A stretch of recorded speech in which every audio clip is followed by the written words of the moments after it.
माँ बनना सभी के लिए बहुत ही ज़्यादा गर्व की बात होती है, बहुत ही खुशी की बात होती है। लेकिन बहुत सी महिलाओं को प्रेगनेंसी के पहले महीने में पता ही नहीं चल पाता कि वो प्रेग्नेंट हैं। तो क्या होता है प्रेगनेंसी के पहले महीने में, क्या क्या शारीरिक बदलाव होते हैं, क्या क्या लक्षण नज़र आते हैं, आपके बच्चे का क्या विकास होता है, आपके बच्चे का वज़न कितना होता है, आपका बच्चा कितना बड़ा हो जाता है, और इस समय आपको क्या क्या खाना पीना चाहिए, और आपको कौन सी एक्सरसाइज करनी चाहिए, किन किन बातों का ध्यान रखना चाहिए। तो आज हम इसी के बारे में जानेंगे, प्रेगनेंसी के पहले महीने के बारे में सारी जानकारी। और सबसे पहले हम जानते हैं लक्षण के बारे में, बदलाव के बारे में। वैसे तो पीरियड मिस होने से पहले भी आपके शरीर में बहुत सारे बदलाव होना स्टार्ट हो जाते हैं, लेकिन हम पीरियड मिस होने से बात करते हैं। तो सबसे पहला लक्षण होता है आपका पीरियड मिस होना। अगर आपका पीरियड मिस हो जाता है तो सबसे पहला लक्षण यही है कि आप प्रेग्नेंट हैं। और पीरियड मिस होने का कारण क्या होता है, आपके शरीर में प्रोजेस्टेरोन हार्मोन्स का बनना। क्योंकि जब आप प्रेग्नेंट हो जाते हो तो आपके शरीर में प्रोजेस्टेरोन हार्मोन्स बनने लग जाते हैं, जिसकी वजह से कि आपका पीरियड रुक जाता है। तो उसके बाद जो नेक्स्ट लक्षण है, जो नेक्स्ट बदलाव है, वो पता ही क्या है, वो है आपका ब्लीडिंग और ऐंठन। तो जब आपका गर्भधारण हो जाता है ना, तो उसके बाद क्या होता है कि आपका भ्रूण प्रत्यारोपित होता है, और जिसे कि हम प्रत्यारोपण बोलते हैं, इंग्लिश में आप कह सकते हैं इम्प्लांटेशन। तो इस वजह से आपको पेट में ऐंठन हो सकती है और आपको हल्की फुल्की ब्लीडिंग हो सकती है, जो कि गुलाबी कलर की या फिर ब्राउन कलर की हो सकती है। इसके अलावा क्या होता है कि इस समय काफ़ी ज़्यादा हार्मोन चेंजेस होते हैं, जिसकी वजह से कि आपको मूड स्विंग की प्रॉब्लम हो जाती है। आप बिना कारण से ही काफ़ी ज़्यादा इमोशनल हो सकते हो, आपका कभी भी रोने का मन कर सकता है, आप काफ़ी ज़्यादा गुस्सा भी हो सकते हैं। मतलब कि आपके मूड में बदलाव होता रहता है, मूड स्विंग की प्रॉब्लम होती है, और ये हार्मोन्स में परिवर्तन की वजह से होता है। इसके अलावा एक बहुत ही महत्वपूर्ण बदलाव होता है आपके ब्रेस्ट में। तो ब्रेस्ट में क्या होता है कि आपका ब्रेस्ट आपको भारी सा लग सकता है, आपका जो स्तन होता है ना, वो काफ़ी ज़्यादा सेंसिटिव हो जाता है। इसके अलावा उसमें करापन आ जाता है, उसमें आपको दर्द भी हो सकता है, आपका जो निप्पल होता है ना, उसका कलर भी चेंज होने लग जाता है। क्योंकि जब आप प्रेग्नेंट हो जाते हो तो उसके बाद आपके शरीर में मेलानिन की मात्रा बढ़ जाती है, और इसी वजह से ही महिलाओं का निप्पल जो है वो गहरे रंग का होने लग जाता है, डार्क कलर का होने लग जाता है, और वो काफ़ी ज़्यादा सेंसिटिव भी हो जाता है, उसमें आपको दर्द भी हो सकता है। तो एक ये भी बदलाव होता है। इसके अलावा क्या होता है कि आपके डिस्चार्ज में परिवर्तन आ जाता है। मतलब कि आपको जो वाइट डिस्चार्ज होता है ना, उसमें भी थोड़ा परिवर्तन आ जाता है, वो थोड़ा अधिक मात्रा में होने लग जाता है, काफ़ी गाढ़ा होने लग जाता है। इसके अलावा अंडे की सफ़ेदी होती है ना, उसकी तरह दिखने में लगता है, लेकिन वो दिन प्रतिदिन बढ़ता ही रहता है। क्योंकि वाइट डिस्चार्ज जो होता है ना, वो आपके बच्चे की सुरक्षा के लिए होता है और हार्मोन्स में परिवर्तन की वजह से होता है। तो आपके बच्चे की सुरक्षा के लिए जो वाइट डिस्चार्ज बनता है ना, वो भी काफ़ी अधिक मात्रा में बाहर आता है। तो एक ये भी बदलाव हो जाता है। एक परिवर्तन होता है कि आपको बिना काम किए ही खामखा थकावट होती है, आपको सोने में दिक्कत हो सकती है। तो अगर आपको लगता है कि आपको बेफालतू में थकावट हो रही है, आपको सोने में दिक्कत महसूस हो रही है, तो एक ये लक्षण है कि आपकी प्रेगनेंसी का पहला महीना स्टार्ट हो चुका है। इसके अलावा आपके साथ एक समस्या हो जाती है बार बार यूरिन आने की, यानी कि आपको बार बार पेशाब आने की समस्या हो जाती है। और ऐसा क्यों होता है, क्योंकि एक तो आपके शरीर में काफ़ी ज़्यादा ब्लड फ्लो होता है, इसके अलावा आपके शरीर में प्रोजेस्टेरोन हार्मोन्स का निर्माण काफ़ी ज़्यादा होता है। इस वजह से आपको बार बार यूरिन जाने की प्रॉब्लम हो जाती है। बहुत सारी महिलाओं को प्रॉब्लम हो जाती है मॉर्निंग सिकनेस की। इसमें क्या होता है कि सुबह उठते ही आपको ना काफ़ी ज़्यादा उल्टी करने की इच्छा होती है, उल्टी हो भी जाती है, जी मिचलाता है, जी घबराता है, और आपको कमजोरी सी महसूस हो सकती है, चक्कर आने की प्रॉब्लम हो सकती है, और ये हार्मोन्स की वजह से ही होता है। तो इसके लिए आप ये कर सकते हैं कि सुबह उठते ही आप नींबू पानी पी लो, तो इससे आपकी यह समस्या कम हो सकती है। और बहुत सारी महिलाओं को तो पूरे 3 महीने तक उल्टी होती है, मतलब कि कभी भी उल्टी हो जाती है।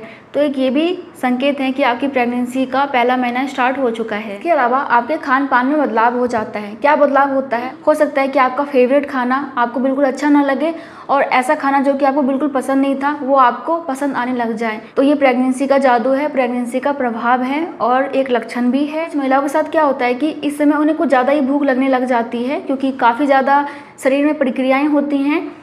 तो कुछ को तो ज़्यादा भूख लगती है, और कुछ के साथ क्या होता है कि उनको भूख लगती ही नहीं है। ये भी प्रेगनेंसी हार्मोन्स की वजह से ही होता है। तो आपके साथ दोनों में से कुछ भी हो सकता है। या फिर कुछ नहीं भी हो सकता है। इसके अलावा एक समस्या हो सकती है सीने में जलन की।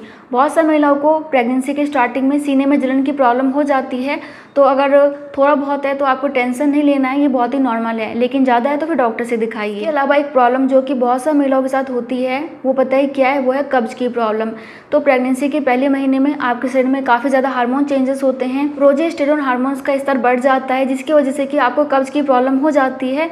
तो प्रेगनेंसी के पहले महीने में कब्ज की प्रॉब्लम होना बहुत ही नॉर्मल है, इसमें आपको घबराना नहीं है, बस अपने खाने का ध्यान रखना है। प्रेगनेंसी के पहले महीने में क्या होता है कि आपके सूंघने की क्षमता काफ़ी ज़्यादा बढ़ जाती है, आपका नाक काफ़ी ज़्यादा तेज हो जाता है, तो आपके शरीर में ये भी परिवर्तन आ जाती है। इसके अलावा कुछ महिलाओं के साथ क्या होता है कि प्रेगनेंसी के पहले महीने में उनके सर में दर्द की शिकायत हो जाती है। ये भी हार्मोन्स की वजह से होता है, लेकिन धीरे धीरे ये प्रॉब्लम ठीक हो जाती है और आपको ज़्यादा ही दर्द है तो फिर आप डॉक्टर से मेडिसिन ले सकते हैं। इसके अलावा दोस्तों, प्रेगनेंसी के पहले महीने में, प्रेगनेंसी के स्टार्टिंग में आपको पीठ में दर्द की प्रॉब्लम भी हो सकती है, तो एक ये भी आपके शरीर में परिवर्तन होता है। तो अगर आपके शरीर में ये सारे लक्षण नज़र आ रहे हैं या फिर इसके अलावा और भी लक्षण नज़र आ रहे हैं, तो आपको क्या करना चाहिए, आपको टेस्ट करवाना चाहिए। आप मार्केट से प्रेगनेंसी टेस्ट किट लाके टेस्ट कर सकते हैं, उसमें लिखा होता है कि आपको कैसे टेस्ट करना है।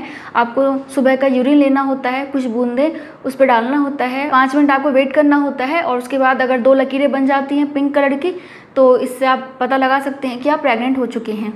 या फिर आपको समझ में नहीं आ रहा है तो आप डॉक्टर के पास जाके यूरिन टेस्ट, ब्लड टेस्ट करवा सकते हो, या फिर आप अल्ट्रासाउंड करवा के भी पता लगा सकते हैं कि आप प्रेग्नेंट हैं या फिर नहीं हैं। अगर आपको लगता है कि प्रेगनेंसी टेस्ट किट से चेक करने के बाद कंफर्म हो रहा है कि आप प्रेग्नेंट हो चुकी हैं, तो उसके बाद डॉक्टर के पास जाइए, क्योंकि डॉक्टर आपको कुछ सप्लीमेंट देते हैं जो कि आपके बच्चे के लिए बहुत ज़रूरी है। फोलिक एसिड वगैरह देते हैं, उल्टी की दवा देते हैं, और भी जो सप्लीमेंट देने होते हैं वो देते हैं, तो डॉक्टर के पास ज़रूर चले जाइएगा। अब हम जानेंगे प्रेगनेंसी के पहले महीने में आपके बच्चे के विकास के बारे में, आपके बच्चे के आकार के बारे में।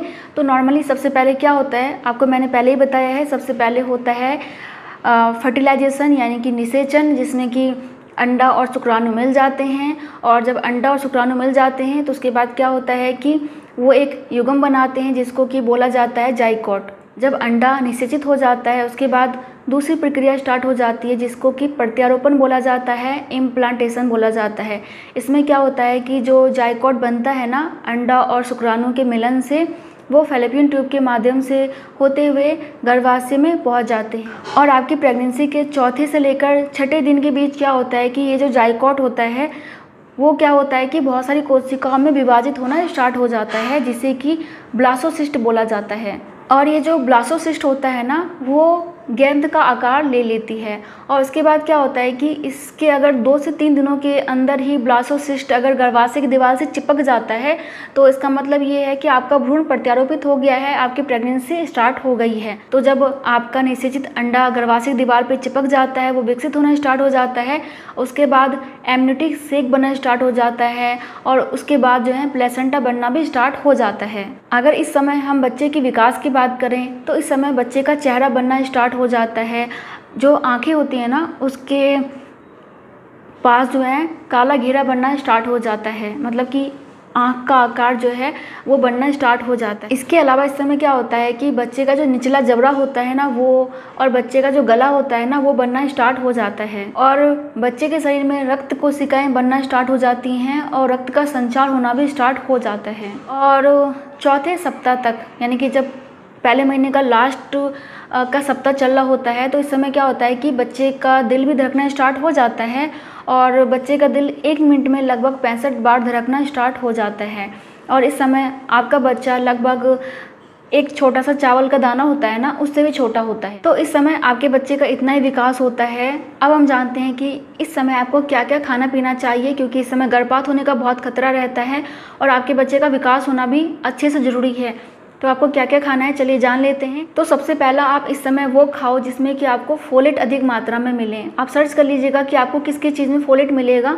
वैसे मैं आपको बता दूं, ब्रोकली और संतरा में आपको फोलेट मिल जाता है, हरी पत्तेदार सब्जियों में मिल जाता है, तो आप उनका सेवन ज़रूर करें। इसके अलावा इस समय आपको विटामिन 6 से भरपूर खाद्य पदार्थ लेना चाहिए, जैसे कि केला हो गया, साबुत अनाज हो गया, सूखे मेवे हो गए, आपको ये ज़रूर लेना चाहिए। इसके अलावा आपको इस समय फाइबर वाले फल खाने चाहिए, क्योंकि मैंने आपको बताया कि इस समय कब्ज की प्रॉब्लम हो जाती है, तो आपको दिन में कम से कम 3 ऐसे फल खाने चाहिए जिसमें कि आपको फाइबर मिल जाता है। इस समय आपको दूध पीना स्टार्ट कर देना चाहिए और दूध से बनी चीज़ें भी खाना चाहिए, दूध से बनी चीज़ें भी लेना चाहिए। अगर आप मांसाहारी हैं तो आप अंडा भी खा सकते हैं, मांस वगैरह भी खा सकते हैं, लेकिन ध्यान रखिए कि जो पारा वाली मछली होती है ना, आप वो मत खाइए। और प्रेगनेंसी के स्टार्टिंग में आपको काफ़ी ज़्यादा कार्बोहाइड्रेट की ज़रूरत पड़ती है, तो आप ऐसा कुछ खाइए जिसमें कि आपको काफ़ी ज़्यादा कार्बोहाइड्रेट मिल जाए। साबुत अनाज, आलू वगैरह और भी बहुत सारी चीज़ों में आपको कार्बोहाइड्रेट मिल जाता है, तो आप वो ज़रूर खाइए। बाकी आपके घर में जो भी हेल्दी चीज़ें बनती हैं आप वो खाओ, अनहेल्दी चीज़ों से दूर रहो। बाकी आपको सी फूड वगैरह नहीं खाना है, कच्चा मांस मछली नहीं खाना है, कच्चा दूध नहीं लेना है, आपको डिब्बाबंद चीज़ें नहीं खानी हैं, आपको मैदा वाली चीज़ें कम खानी है, मतलब कि खानी ही नहीं है। इसके अलावा आपको पपीता और अनानास भी नहीं खाना है, और हो सके तो आप शराब से दूर रहें, जंक फूड से दूर रहें। मतलब ये कि जो भी अनहेल्दी चीज़ें होती हैं उनसे दूर रहें और जो भी हेल्दी चीज़ें हैं उनको खाना स्टार्ट करें। अब हम जान लेते हैं कि प्रेगनेंसी के पहले महीने में आप क्या क्या एक्सरसाइज कर सकते हैं। तो नॉर्मली सबसे अच्छा होता है टहलना, तो हल्का फुल्का टहलना स्टार्ट कर दीजिए। सुबह सुबह टहलिए ताकि ताज़ी हवा मिले, आपका माइंड अच्छा रहे, आपको अच्छे से ऑक्सीजन मिले और आपका तनाव भी कम हो, तो ये कीजिए। इसके अलावा आप डॉक्टर से मिलके अपने शरीर के हिसाब से हल्का फुल्का एक्सरसाइज चुन सकते हैं। आप स्विमिंग भी कर सकते हैं। इसके अलावा मैं अगर आप लोगों को इस समय कुछ एडवाइस दूँ, कुछ टिप्स दूँ, तो आपको यही करना है कि आपको इस समय पॉजिटिव रहना है, सकारात्मक रहना है, टेंशन फ्री रहना है, स्ट्रेस फ्री रहना है। टेंशन बिल्कुल नहीं लेना, क्योंकि इससे गर्भपात होने का बहुत खतरा रहता है और आपके बच्चे के विकास पे भी असर पड़ता है। इसके अलावा डॉक्टर से मिलके सप्लीमेंट ज़रूर लें, क्योंकि वो आपके बच्चे के लिए बहुत ज़रूरी है। और जितना हो सके पानी पिए, मतलब कि 8 गिलास तो पानी आपको ज़रूर पीना है, ठंड हो या गर्मी हो पानी ज़रूर पीजिए। और आप इस समय ज़्यादा थकने वाला काम ना करें, जितना हो सके आराम करें और पूरी नींद लें। इसके अलावा हो सके तो प्रेगनेंसी के स्टार्टिंग में लंबी यात्रा ना करें, ऊंची हील वाले सैंडल या फिर जूते आप ना पहने। इसके अलावा इस समय आपको ज़्यादा झुकना नहीं है, ज़्यादा भारी सामान नहीं उठाना है, और आपको इस समय अपने डॉक्टर से पूछे बिना कोई भी दवा नहीं खानी है। इस बात का खास ध्यान रखिएगा। मान लीजिए कि अगर आपका वज़न काफ़ी ज़्यादा है तो भी आपको इस समय डाइटिंग नहीं करनी है। जो भी आपको डाइट बनवाना है अपने डॉक्टर से बनवाइए कि आपके लिए क्या खाना सही है, क्या खाना सही नहीं है। ऐसा नहीं होना चाहिए कि वज़न ज़्यादा है तो डाइट करना शुरू कर दो, इससे आपके बच्चे पे बहुत बुरा असर पड़ेगा। इसलिए डाइटिंग बिल्कुल नहीं करना।